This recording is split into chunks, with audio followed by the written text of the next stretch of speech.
আসসালামু আলাইকুম। আরো একটি গুরুত্বপূর্ণ ভিডিও নিয়ে আজকে আমি এসেছি।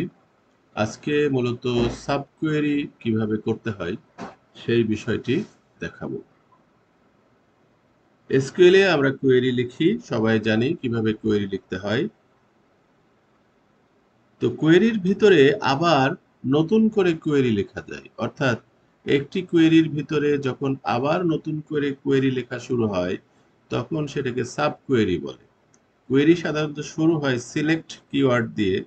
তো সিলেক্ট স্টার ফ্রম একটা টেবিলের নাম দিলাম, তারপরে আরো তার শর্ত দিলাম, হোয়ার ক্লজ দিয়ে বিভিন্ন রকমের শর্ত দিলাম। এখন এই কোয়েরির অংশ হিসেবে আরেকটা কোয়েরি যদি আমরা জোড়া দিই তবে সেটা হবে সাব কোয়েরি। খুবই ইন্টারেস্টিং বিষয়, চলেন দেখি কিভাবে এটা করতে হয়।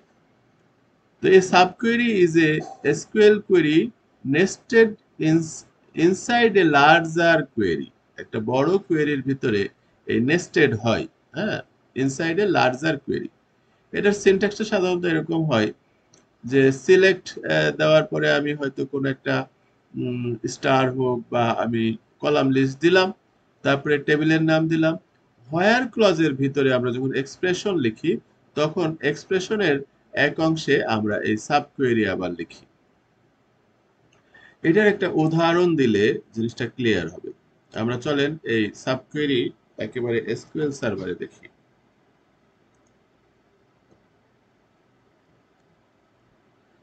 এইখানে দেখেন আমরা এত দূর পর্যন্ত আমরা একটু বন্ধ করে রাখি, কমেন্ট করে রাখি। আমাদের এই যে সিলেক্ট প্রোডাক্ট আইডি এবং লিস্ট প্রাইস ফ্রম প্রোডাক্টস, মানে এখানে আমাদের এই বাইক স্টোর ডেটা বেজের মধ্যে এই প্রোডাক্ট আইডি এবং লিস্ট প্রাইস নামে দুটি কলাম আছে এবং প্রোডাক্টস নামে একটা টেবিল আছে। তো সেই টেবিল থেকে সেই কলাম দুটিকে আমরা দেখতেছি। তো এখন আমাদের কতগুলি রেকর্ড আসলো? ৩২১টা রো আসলো। তার মানে ৩২১টা রো এই প্রোডাক্ট টেবিলে আছে। এখন আমরা একটা শর্ত সাপেক্ষে এই ডেটাগুলি দেখতে চাচ্ছি। ৩২১টা রো দেখতে চাচ্ছি না, বরং আমরা হয়তো এই একটা শর্ত যে প্রোডাক্ট আইডি ২০ যেটা আছে, ২০ যেটা আছে, আরেকটা টেবিল হয়তো অর্ডার আইটেম নামে একটা টেবিল আছে। সেই অর্ডার আইটেমের টেবিলের লিস্ট প্রাইসটাকে আমরা দেখি।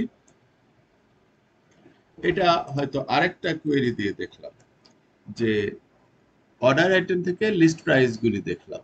তো চলেন আমরা এটাকে রান করি, নিচেরটাকে রান করি। তো এখানে আমরা দেখতে পাচ্ছি অনেকগুলি আছে। তো এখানে শুধু লিস্ট প্রাইস না, আমরা যদি স্টার দিয়ে দেখি তাহলে সবগুলি কলাম দেখতে পারবো। এটা কিন্তু আরেকটা টেবিল অর্ডার আইটেম।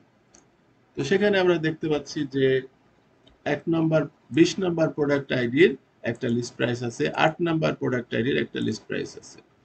তার মানে এখন আবার আমরা শুধুমাত্র ২০ নাম্বার প্রোডাক্ট আইডিটা যদি দেখতে চাই তাহলে আমরা হোয়ার ক্লজ দিয়ে এখানে লিখে দিব ২০ নাম্বার প্রোডাক্ট আইডির রেকর্ডগুলি দেখাও। তো এখানে সবগুলি ২০ দেখাচ্ছে, এখন ২০ এর প্রাইস তো সেম হবে। তো এখানে আমরা আসলে সবগুলি না দেখে শুধু লিস্ট প্রাইসটা দেখি।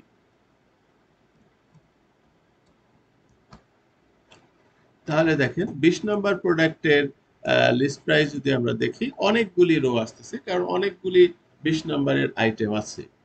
তো আমরা যদি এটাকে ডিস্টিং করে ফেলি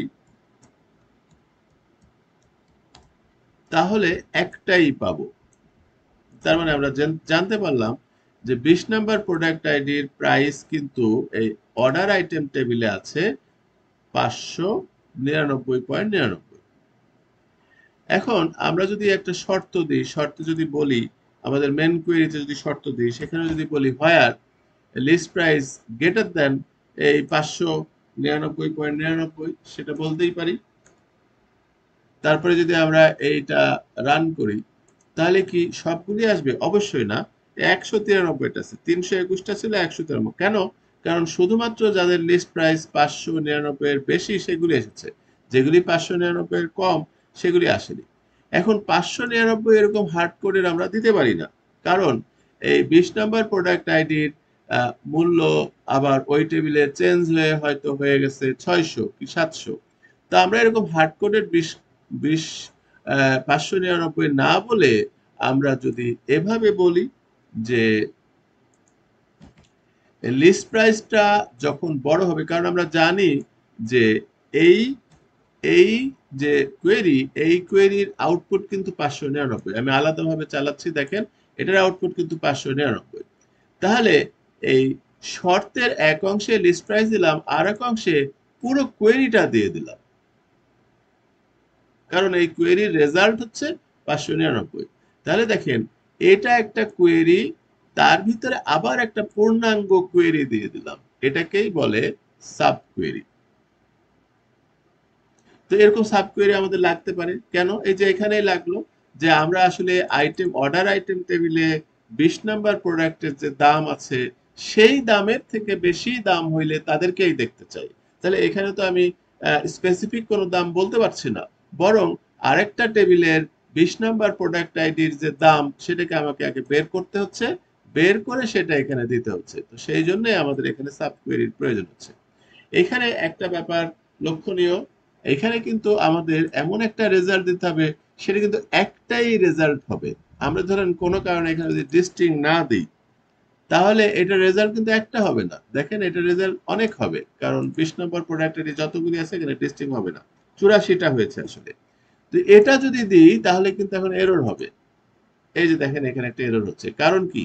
এই লিস্ট কম্পেয়ার করার সময় আপনি একটা ভ্যালুর সাথে কম্পেয়ার করতে পারবেন, এরকম 84টা ভ্যালুর সাথে কম্পেয়ার করতে পারবেন না। তাই আমরা যখন সাব কোয়েরি ব্যবহার করব, বিশেষ করে হোয়ার ক্লজে, তখন খেয়াল রাখতে হবে যে সাব কোয়েরির রেজাল্টটা যেন একটা হয়। সেজন্য আমাদের এই ডিস্টিং কিওয়ার্ডটা এখানে দিয়ে দিলেই আসলে আর মাল্টিপল সাব কোয়েরি হবে না। এই এখন দেখেন এটার রেজাল্ট একটা। সো আমরা এখন এটা আবার মেন কোয়েরির সাথে ব্যবহার করতে পারবো। তো এটা তো একটা কেসে আমি দেখালাম, এরকম কিন্তু আরো বিভিন্ন ভাবে বিভিন্ন পর্যায়ে এ ধরনের সাব কোয়েরি লেখার প্রয়োজন হয়। ধরেন আমরা হোয়ার দিয়ে এটা দিলাম, এন্ড দিয়ে আবার আরেকটা কোনো ক্লজ দিতে পারি, সেটার মধ্যে আবার হয়তো লিস্ট প্রাইস না লিখে এখানে ধরেন অন্য আরেকটা ফিল্ড আছে, সেটা আরেকটা সাব কোয়েরি দিয়ে কম্পেয়ার করতে পারি। তো সাব কোয়েরি আমাদের কিন্তু বিভিন্ন সময় ব্যবহার করতে হয়, এবং সাব কোয়েরি ব্যবহার করার পদ্ধতিটা হলো এইভাবে, বিশেষ করে হোয়ার ক্লজের সাথে কম্পেয়ার করতে হয় সাব কোয়েরি দিয়ে। তো আপনারা সাব কোয়েরির ব্যবহার আশা করি বুঝতে পেরেছেন। আজকে এ পর্যন্তই, ভালো থাকবেন।